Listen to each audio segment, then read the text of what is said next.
Subscribe to our channel and press the bell icon to never miss an update from RAU'S IAS. Do not forget to subscribe to our Telegram channel for all the updates and materials. Hello and welcome to Daily News Simplified, an answer to what, why and how of newspaper analysis from the perspective of civil services examination. Today we have taken up Delhi edition of the Hindu newspaper dated 5th of August 2022. The articles which we are going to cover today have been displayed on the screen, and let us now begin the discussion. So the first article which we have taken has appeared on page number 1. China holds military drills, fires missiles near Taiwan.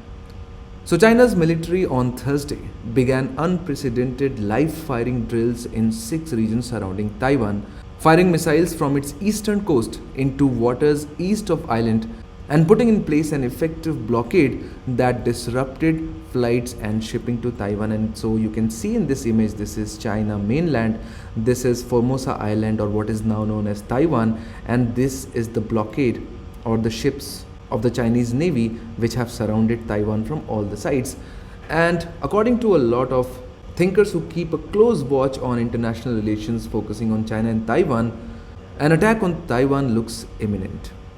And that is where we have to discuss China-Taiwan relations and what has been the stand of India on One China policy, which is the main topic of discussion today. Now, from the perspective of civil services examination, if you look at GS paper 2, international relation forms an important part of your syllabus, under which effective policies and politics of developed and developing countries on India's interests is a part of your syllabus. Now, it is important for us to understand how relationship between China and Taiwan impacts relationship between India and China and India and Taiwan. And in order to understand that, we will first have to understand why the relationship between China and Taiwan is so complicated, and this complication has its roots in the history. Not very far back, but around 70 years ago in 1949. So if you know, after the Communist Revolution, Communist Party of China or CPC occupied the mainland China. So the mainland China is what you see on the screen. But when they occupied it, there was already a nationalist government ruling a significant portion of Chinese territory, which was known by the name of Kuomintang. They were nationalists as opposed to communists. So although they fought the Japanese occupation together and they were in association, but you know that nationalists and communists cannot coexist.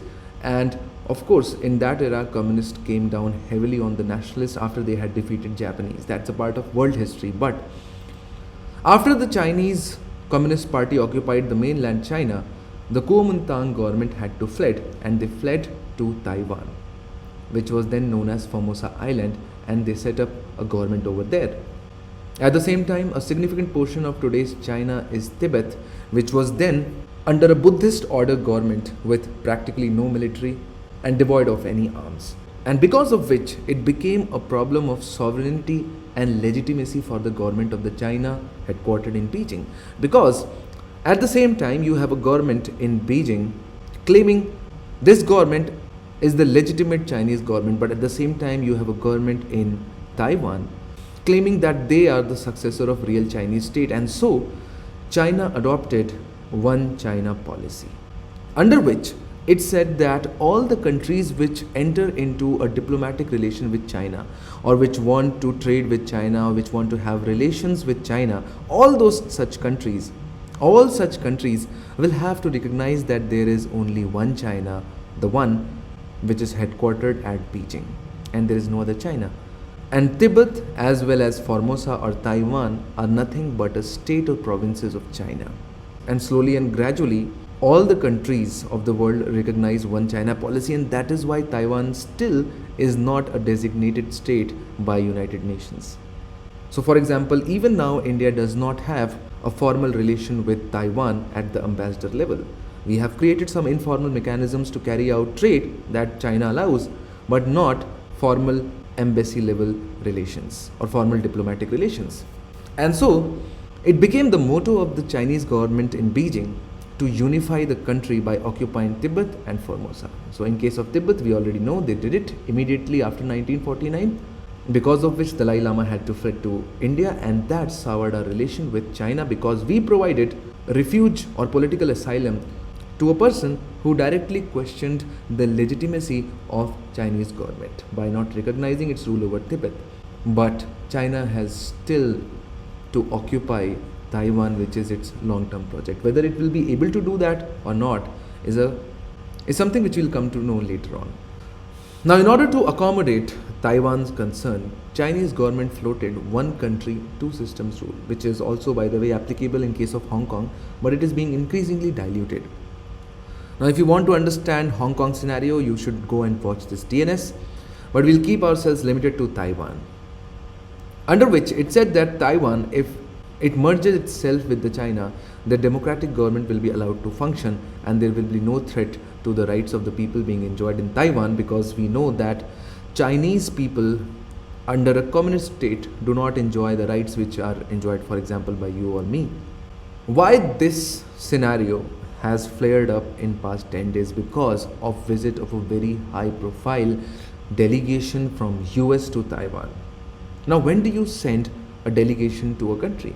When you want to enhance relationship, when you want to upgrade that nation's status. And if you want to visit a country, you will have to take permission from the government over there in form of visa.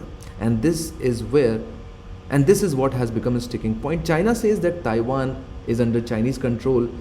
And so when US directly wants to enhance its relationship with Taiwan, that directly conflicts with the legitimacy of the Chinese state. And so China has threatened a war against Taiwan. By looking at the preparation, it is very, very difficult to say that there will be no war. In fact, there are very, very high chances of Chinese attack on Taiwan and ultimate capture. So how does it impact India and Chinese relationship? It impacts India-Chinese relationship because India has, just like all other states with formal diplomatic relation with China, India has accepted one China policy. India accepts the sovereignty of China over Taiwan, and that is why India has still to recognize Taiwan as a proper state. And that is why you do not have Taiwan embassy in India and Indian embassy in Taiwan. But they have devised other kinds of mechanisms. But India and Taiwan have devised other kinds of mechanisms to carry out governmental and non-governmental associations. But the problem is that just like India has accepted one China policy, India expects China to follow one India policy. Because India believes that when India has accepted the claim of China over Taiwan, China should also accept India's claim over Arunachal Pradesh, Ladakh, Pakistan occupied Kashmir. And this is where the problem or the trouble begins, because China has never ever accepted these regions as part of India. For example, just the last year, China announced that it does not accept Ladakh as a union territory. It did not pay heed to India's objections to construction of road in Gilgit-Baltistan region. Whenever Indian ministers, prime ministers, delegates visit Arunachal Pradesh, China issues very stern diplomatic dispatches. China has blocked foreign funding for development projects in Arunachal Pradesh, claiming it to be disputed. And China has directly or indirectly supported insurgency in Northeast. That is what you call state and non-state actors. So the question is, should India change its stand on one China policy? This is something which I want you to write in the comment section. Is the time now to reject one China policy and designate Taiwan as a separate state?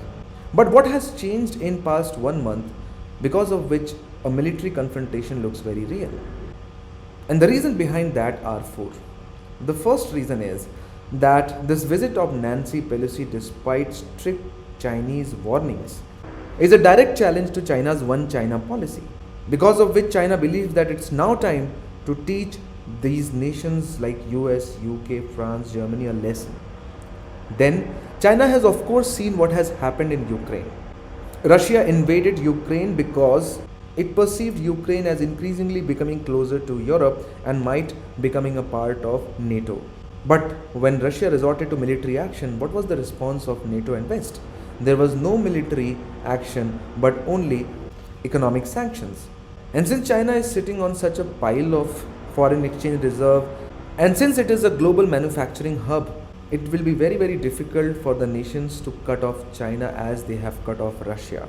Then we have seen in past 5 to 10 years increasing defense partnerships in Indo-Pacific in the form of Quad, in the form of Malabar exercises, supply of arms and ammunitions and air force equipments to Taiwan. And fourth one is impact of COVID on Chinese economy. We have seen that in past 1 or 2 years, like all other economies of the world, Chinese economy has been impacted. As a result of which, the kind of economic gains which people observed in past 2 decades have not been observed, and it looks like that Chinese economy is going to crumble under the pressure of increasing debt. And that is where Communist Party feels or might feel that there is a need to rake up the nationalist issue to divert the attention of the people, and that could also be one of the reasons which has been suggested a major cause behind raking up this issue of Taiwan. So from the perspective of civil services examination, this much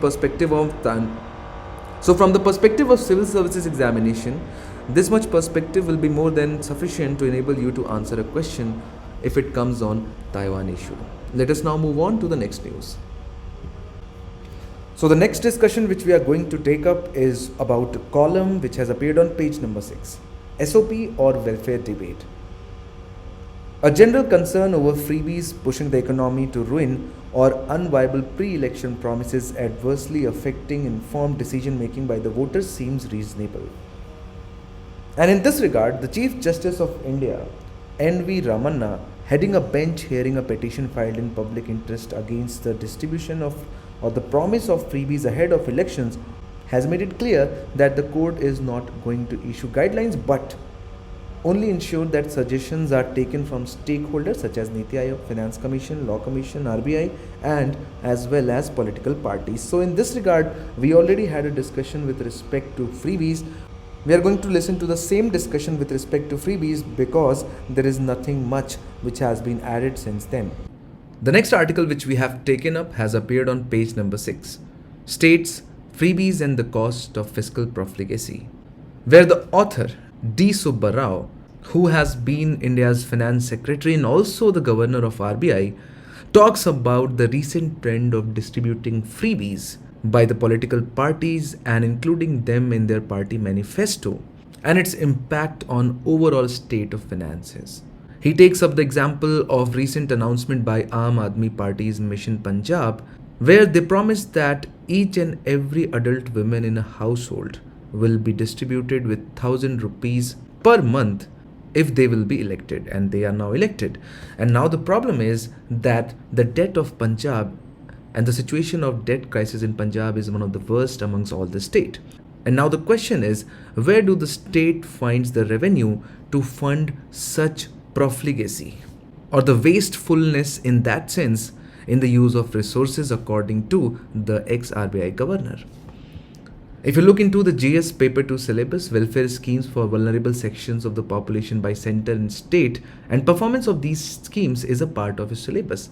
And it's just not the Aam Aadmi Party government of Punjab or Delhi who has been doing this, but almost all the states and the center are responsible for running out these schemes in the form of freebies. And so the obvious question is, why these political parties resort to the distribution of freebies? What could be the arguments in support of these freebies? But what are the larger challenges which the recent trend of distribution of freebies pose in front of India? There is a practice question for you as well. Electoral promises in the form of freebies raise several questions which go beyond finances. Discuss. You have to write this answer in 250 words, and I hope that with the discussion which follow, you will be able to answer this question. So we have seen that in past 10 to 20 years, political parties promise to offer free electricity and water, monthly allowance to unemployed, daily wage workers and women, as well as distribution of electronic gadgets like smartphones and laptops in order to secure the vote of the people. And all political parties are guilty in this act. The states have become habituated to giving freebies, be it in form of loan waivers or the distribution of even Mangal Sutra in some cases. And so it begs for a discussion as to what are the causes behind this recent trend. Because after the independence, government has been running a lot of social sector schemes, has been running a lot of economic sector schemes to alleviate poverty, to give relief to the poor people, but still there is a need for distribution of freebies just before the elections. And how do you distinguish freebie from any other important scheme which has been well thought out? For example, how is a distribution of a smartphone to the school going students and promising to do that is different from distribution of let's say loan for the construction of the house? So freebie is basically a commodity which is given to the population free of cost, without any charge, and it is generally made just before the elections without taking into consideration the financial cost that it might involve if that party gets elected. Now, of course, when we talk about the causes behind the rampant distribution of freebies in almost all the states and the center, the two arguments which clearly hold out in support is that India still observes very large scale level of poverty, and COVID-19 pandemic has not only exacerbated the pain of the poor people, but also it has led to large scale marginalization of the unemployed people. And so in order to allow them to support their livelihood, it might be necessary to distribute some of the goods and services free of cost, and for that, if state has to incur some kind of financial burden, be it has to be done.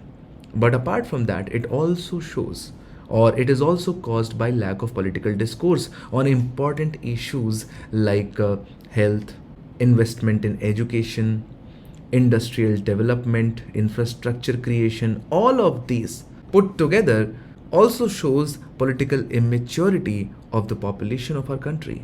Because distribution of free electricity or a smartphone to thousands of people is very easy as compared to reforming of health and education sector structurally. That requires much more investment as well as determination and hard work.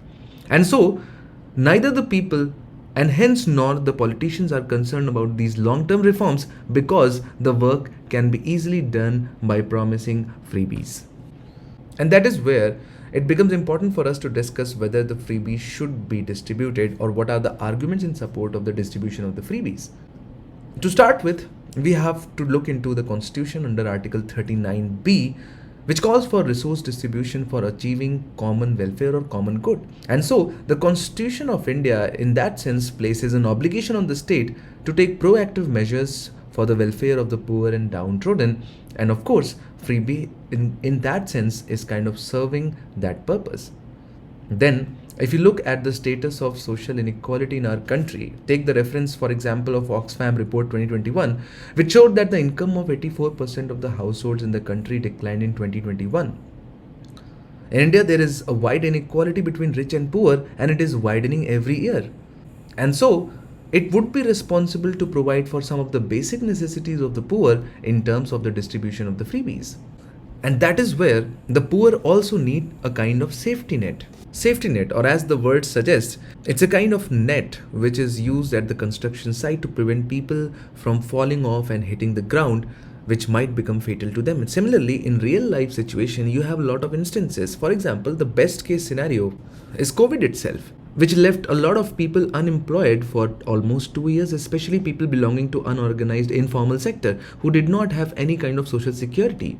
And if you are distributing freebies in this context, it might be absolutely justified, because otherwise these people will not only fall below poverty line, but their mere existence might become very, very difficult for such a prolonged time. Then of course, some people say, some economic experts say that this whole conversation is distorted, because when the freebies are distributed to rich people, it is categorized as subsidies or incentives. The well-off and the business families get freebies that are in just incentives.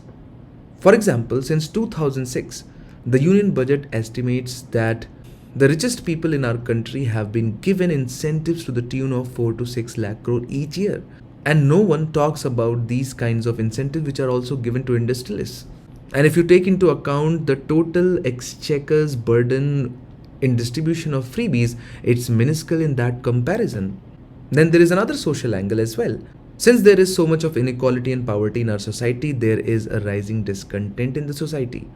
And so the distribution of freebies enable the government to release the growing discontent in the marginalized section, at least temporarily.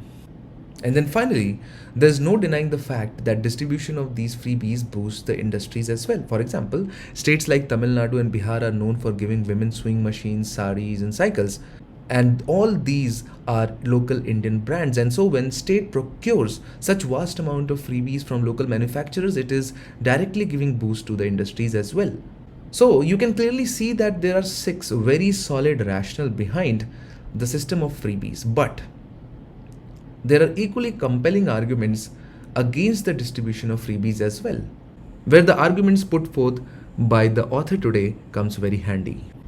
And first and foremost argument, even important than the fiscal stress that it puts on the state and central government, is the fact that it leads to declining productivity of the masses, because freebies create a feeling in the masses that they can live with minimal effort. Now, if people start believing that government is there to take care of each and every necessity of their life, as well as in some cases luxury, this obviously decreases their productivity to work or motivation to work hard. And a trend has been created that whoever avail loan from banks does not repay them will definitely get a waiver during the next election is something which is not correct. Now, we know that the fiscal situation of most of the states is in shambles. In last few days, we have seen the report which has highlighted top 10 states, and the level of debt which they have is quite unsustainable. And since they do not have the revenues to match with their expenses, these kinds of freebies forces the states to borrow. Now, they can't borrow because they have a limit of FRBM. And so this borrowing takes the form of off-budget borrowing, or what CAG defines as extra budgetary borrowings, which are taken by the public sector undertakings of these state governments, which are not shown or which do not become the part of the annual budget, but ultimately has to be paid by the states. And if you look at the image on your screen very carefully, you will realize that the current level of debt, especially in the states of Rajasthan, Punjab, is quite unsustainable. And in that extra borrowing which they are doing, the choice is to either create infrastructure, capital infrastructure, which is going to serve for many, many years to come, or to distribute freebies. And now the trend is that these states are increasingly choosing freebies because of their temporary benefit and the ability of the freebies to get them elected in the elections. Then at the same time, it vitiates free and fair election, which basically undermines the spirit of democracy. This is the primary concern, as many people tend to vote for parties based on their free incentives offered by them, irrespective of the fact what they have committed for social infrastructure, economic infrastructure, what are their plans for social harmony, how have they performed in the past in terms of law and order. Everything overtakes, and just the freebies, it looks like, decides the fate of the elections, which is not good. At the same time, it is also a discrimination against honest taxpayer, because it creates a sense of discontent in the mind of an honest taxpayer whose money is being used to distribute the freebie. And finally, we have discussed this point indirectly, but directly also we have to mention this because it leads to wasteful resource allocation. Your resource is already limited, and so the government has to be very wide in choosing the expenses. And so it is a wasteful resource allocation because first and foremost, distribution of smartphone is a short-term measure. It does not create any capacity, either capital, economic or human resources in long term. And so ultimately these freebies have to be distributed again and again in a timely fashion. Whereas if you create good schools, good hospitals, good roads, if you better the public transport, enable the people to access clean groundwater, these are the measures which are going to help the country in a long term. But because of the distribution of freebies and the preference that it is getting, these long-term measures take a backseat. So what can we do about this situation? How can we solve this problem of distribution of freebies? So in a kind of system where India has adopted, Parliament and the government get the full power to do whatever they want to do with the consolidated fund of India. But there are certain checks which we can draw on the finances side. Of course, on the side of morality, it's the people ultimately who have to be made more aware, and the political parties have to be mature enough to look into the future. But in terms of quantitative restrictions, The author suggests that we can amend the FRBM Act. The FRBM Acts of the center as well as the states need to be amended to enforce a more complete disclosure of the liabilities of their exchequers. Even under the current FRBM, if you look, governments are mandated to disclose their contingent liabilities, but that disclosure is restricted to liabilities for which they have extended an explicit guarantee. Now this provision should be expanded to cover all liabilities, full liabilities, whether the loan has been taken by a public sector undertaking of the state or center, as long as the interest payment for that is going to go from consolidated funds, that should be disclosed. Now, if that is to be disclosed, then the freebies will be accountable. Then the state governments have to be accountable for the expenses that they are incurring, which is not the case right now. Then the second change which the author wants is from the central government. You know that under the constitution, states are required to take center's permission when they borrow if they have an outstanding amount. And now the center should not hesitate to impose conditionalities and should not hesitate to restrict states from offering freebies if they are not following a prudent consolidation path for their fiscal deficits. And then finally, the author suggests a very radical reform, which is the use of financial emergency. Because the constitution says, and constitution allows the president to declare financial emergency in any state if he or she is satisfied that the financial stability is threatened. Now, of course, this provision has never been used so far for the fear that this will turn into a political weapon of mass destruction, but the provision is there in the constitution for a reason. After all, the root cause of fiscal irresponsibility is the lure of electoral nirvana. This has been given in today's article, and this could also form a very good essay topic. It will stop only if political leadership fears the punishment. So from the perspective of this year's mains, the question on freebie is a very, very probable one. And I hope that this discussion has covered what are freebies, what are the causes which lead the political parties to declare frequent freebies, what are the arguments in support and against the freebies, and finally, what are the way forward in terms of restricting the state and the central government in rampant distribution of freebies. Let us now move on to the next article. The next news which we have taken up has appeared on page number 1. Kerala stares at repeat of 2018 floods as rain fury continues. So Kerala once again stares at a flood situation with high intensity rain triggered by strong monsoon winds lashing central Kerala. In addition, a low pressure system is expected to form over the Bay of Bengal by Sunday, which is likely to intensify the rain. Now this is August and this is the peak season of rainfall, especially in the northern parts of our country. And so this happens to be the flood season as well. And so what you will get, especially with respect to environment news, is just flood and flood and flooding, be it about urban areas or it about in general flooding. Now disasters find their place in two papers separately. There is this GS paper 1 where you have disasters, and then we talk about GS paper 3 where you have disaster management along with disasters as well. And so look at this question in 2016. Major cities of India are becoming more vulnerable to flood conditions, discuss. There have been 2 other questions on floods as well. And all of them either deal with the causes of flood, the consequences of flood, or how to manage the floods. And so in this regard, we will initiate the discussion by first understanding exactly what flood is. Then of course we need to understand how is it caused, dealing into both man-made as well as natural causes. Then we will delve into the impacts, both positive, negative, and finally we will learn how to do long-term as well as immediate short-term management of floods. Let us now begin the discussion. Alright everyone, let us now begin right from the basics. What exactly is flood?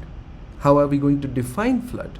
So if you have to give single line definition, you can clearly say that flood is a situation where the overflow of water, natural water, leads to the submergence of areas which are normally or in normal situation dry land. And so to give you a more clear explanation, I would like your focus to be on this particular diagram. This is a river channel.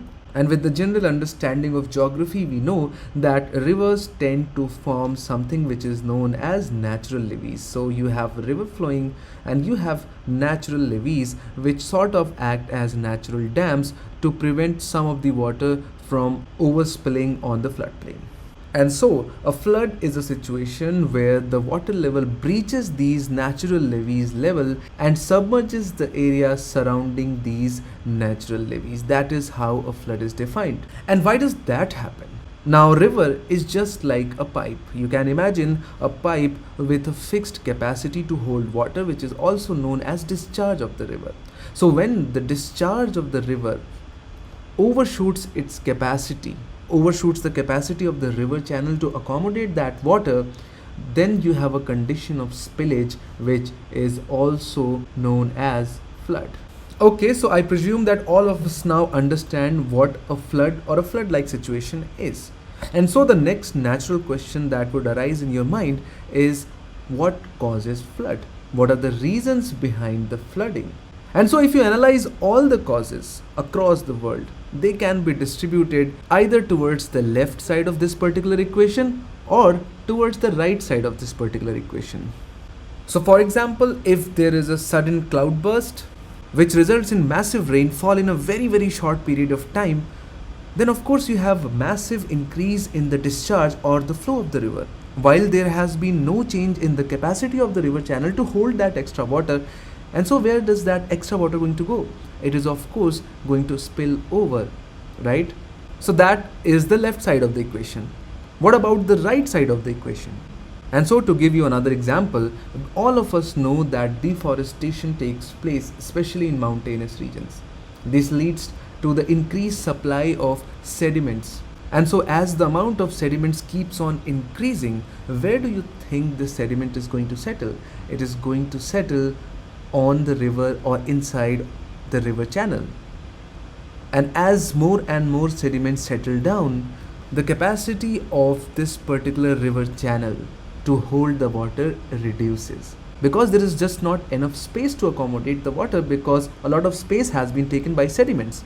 And so as the capacity of the river channel to hold the water reduces, then again you have spillage with the same amount of discharge.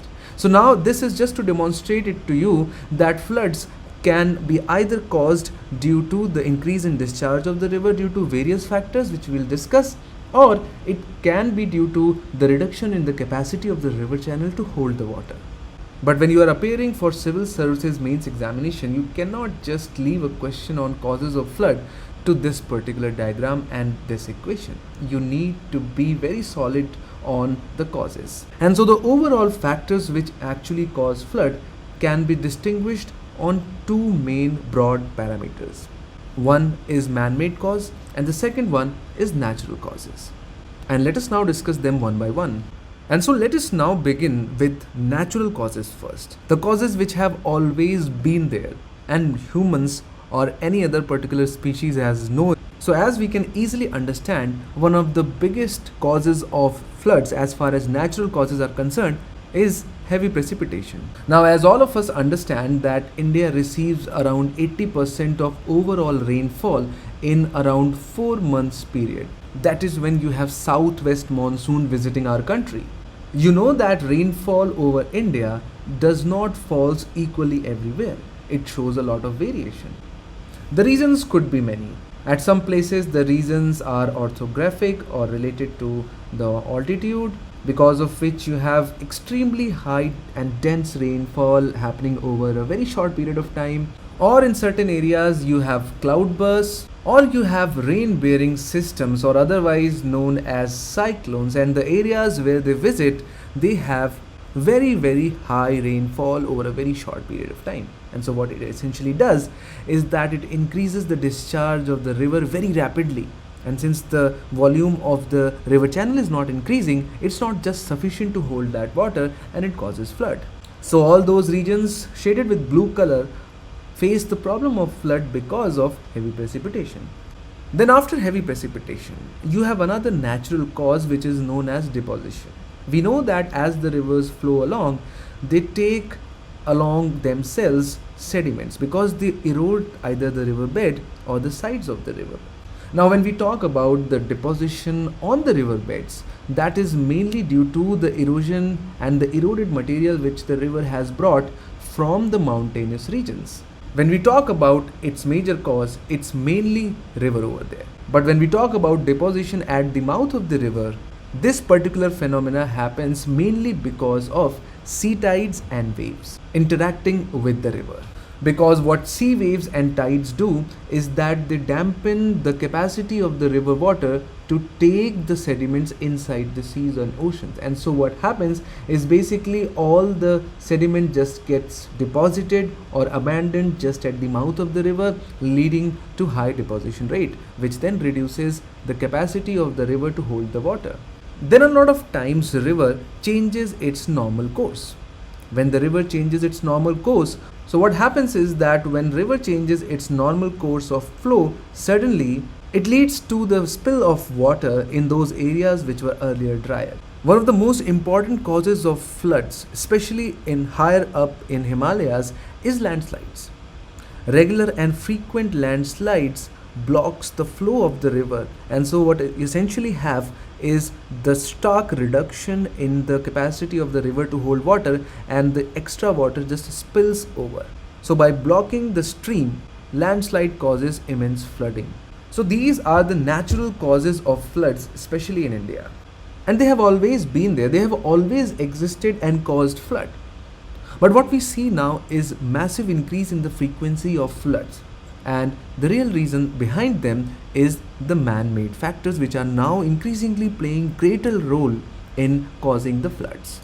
And first and foremost man-made cause behind floods is settlements in floodplains, and this is a major reason behind floods in urban areas. And now in order to understand this, let us see this example. This is a river which is surrounded by natural levee, of course, and just adjacent to it is an area which is known as river's floodplain. And this is called a floodplain not without a solid reason. It is called a floodplain because this surrounding 100 to 200 meters of land is known to be inundated by river every year, and that happens. That is a natural process. But due to increase in the density of population in urban areas, what we do is that we move into these floodplains and make our houses, our colonies over there, where they are not supposed to be. And so when naturally the rivers flow rise, it leads to the inundation of surrounding areas, causing massive devastation and what gets highlighted as urban flood. Then, as if the settlements in floodplains was not enough, we have started destroying our natural wetlands. And this has been the topmost reason in causing floods in Chennai as well as in Srinagar. You know what wetlands do? Wetlands are natural absorbers of water. So you must have read about these wetlands with reference to, of course, Ramsar Convention and wetland of international importance. Now, wetlands are not just important for biodiversity, they are equally important for water conservation and prevention of flood as a disaster. But they also solve the problem of drought at the same time, because these wetlands are not just water bodies, not just like any other pond. They are sponges. They are sponges, they absorb the extra water as and when the need arises. And so they have this natural tendency to absorb much more volume of water than anybody else can do. And so when a city or an urban area receives water well beyond its drainage capacity, these wetlands used to come very handy. But what we have done in last 2 to 3 decades, we have started encroaching upon these wetlands, settling down human settlements, making colonies, and so what we have is stark reduction in not just the area but also in the number of wetland inside the urban areas. And so now where does this extra flood water goes into? It has nowhere else to go in an urban area, and so that is now causing floods. Also at the same time, we have concretized the whole structure. There is no soil in the urban areas, there are just roads and then there are buildings, and so the water cannot go downwards into groundwater, and so that is another factor which adds on to the cause of flood. Then after these important reasons, there is another very important reason, which is deforestation. And deforestation is not simple cutting down of trees and you are done. Once you cut down massive amounts of trees, especially in mountainous areas, you have a lot of problem that you have created for human civilization. First and foremost, by cutting down trees, you have ensured that you have reduced the water holding capacity of the soil, especially in mountainous areas, by a great extent. And so if the extra water is not being recharged in the aquifers, of course it is going to flow down in streams, which is going to cause floods. Then by cutting down so many trees, you have ensured a great extent of carbon emission into the atmosphere, which is going to cause global warming, which is then going to melt the glaciers, and then it will increase the runoffs in the river, causing massive floods. And then of course, as every one of us have understood, that by cutting down trees, you have made sure that more and more soil particles flow into the river, which makes the river water sort of heavy, which slows down the flow of the river, and as the water flow slows down, it spills over and it causes floods. And so after this, we come to the latest addition to the man-made causes is dam management. And you have to understand that dam management is extremely crucial part of flood management. And let us just understand that very quickly. So let's say if this is a river, and here we dam this river, and there is a massive buildup of water in the reservoir we have created. And now we know that most of these dams get old with time, and their infrastructure, their walls might collapse, and this has happened. And so when this happens, all of that water, the massive reservoir, will immediately flow into the river, and river will not simply be able to hold on to this water, and it will cause massive flood. Then dam management also involves the proper and the timely opening up of gates, because the water is kept in these reservoirs by shutting the doors. When the flow of the river from upstream of the river increases, you have to open that gate. Now, the problem in India is that the weather forecasting is not up to the level which can predict when to open the gates and when to shut the gates. And more often than not, our weather forecasting is such that it takes a lot of time, or you can say a lot of time has been wasted. By the time the gates are opened, it's already too late, and so this massive build of water is released downstream, causing flood over there as well. So now, after dealing with what flood is, what causes flood, it's time to understand what impacts do floods have. And so floods just do not have negative impact on us or in our society, they also have some beneficial advantages as well. For example, the fresh sediments brought in and deposited on the floodplains by a flood enriches the soil with new nutrients eroded from up in the mountains, and so it increases the soil fertility. Flood is actually very important for wetlands, because then it is like a natural yearly recharge of water for them, which is very important for survival of our biodiversity, which are crucially dependent on these wetlands. And floods, especially in rural areas, leads to a recharge of groundwater in a big way. Of course, in urban areas, the concretization of the surface ensures that not much water flows inside, but in rural areas it's all just farms, and so there a lot of recharge takes place there. So these are the advantages of flood. If you can think of any other advantage, let me know in the comment box. But at the same time, we call flood a disaster, and so if we categorize it as a disaster, it has to have higher level of disadvantages. And so overall negative impact of these floods can be categorized into socio-economic and political categories. And so first and foremost is loss of life and property, which is not very difficult to think of. And so what you have is either the crops are destroyed, or if there are stocks, they are submerged and there is of no use, they will just rot. And then you have animals dying, because when the people leave because of flood, they do not have enough conveyance to take these animals along with them, and so they are just left to die over there. Of course, everyone can think of impact of floods on infrastructure. Due to floods, the transportation infrastructure, especially the road and railway, is disrupted, and submergence of an area leads to complete power cut. Then flooding, of course, causes mass migration of people, at least until the time when their homes are flooded with water. Of course, most of the residents come back to their original homes, but life never remains the same, simply because their farm produce have been destroyed, they do not have any proper transport infrastructure, and so it takes long time until when the life return back to the normal. And the last social problem that you face in areas which were just visited by flood is disease outbreak immediately following the floods. Increasing the water level, especially in urban areas, leads to the flooding of sewage lines as well. And what it does is that the sewage lines and all the sewer comes onto the surface and keeps on floating and mixes with the drinking water. Eventually that drinking water is supplied to homes after the floods, which causes the outbreak of cholera, and then you also have problem of dengue and malaria as well. So these are the socio-economic problems. And let us now focus our attention towards political impacts of recurring floods. In the immediate aftermath of a flood, there is a lot of public discontent in the population because the government was not able to do just enough either to prevent the flood or to provide proper relief during the flood.